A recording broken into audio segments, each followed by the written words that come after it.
General Cavoli, can you tell us what's going on in the war in Ukraine right now? We seem to have forgotten those details. It is still ongoing. Russia is still attacking, but how is Ukraine doing in terms of holding off those attacks in the east primarily? Sure, Congressman. Starting on the ground, if I could take just a moment and sketch down an imaginary Please. map. If we look in the northeastern part of the battlefield up near the Russian province of Kursk, that's the northern extent of the front line of troops. As you know, late last summer, Ukraine pushed into Russia there and established a salient of several hundred square kilometers in a sort of surprise move.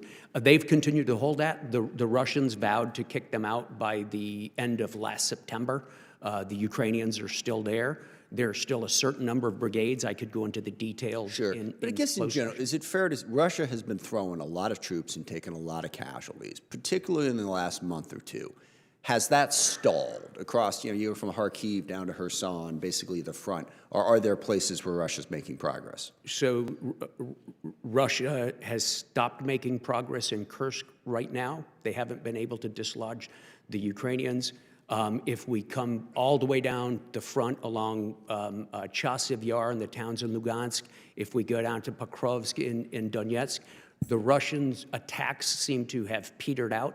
They've decreased in the last couple of weeks significantly in number, but the size and scope of the attacks seems to have petered out as well. The Ukrainians are in good positions. They're in good defensive positions. They've improved some of their readiness and manpower situation. They are indeed producing large numbers of Russian casualties.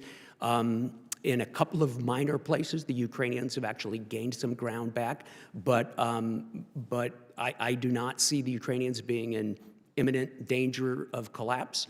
I do see the Russians struggling to make the kind of gains they were making last autumn.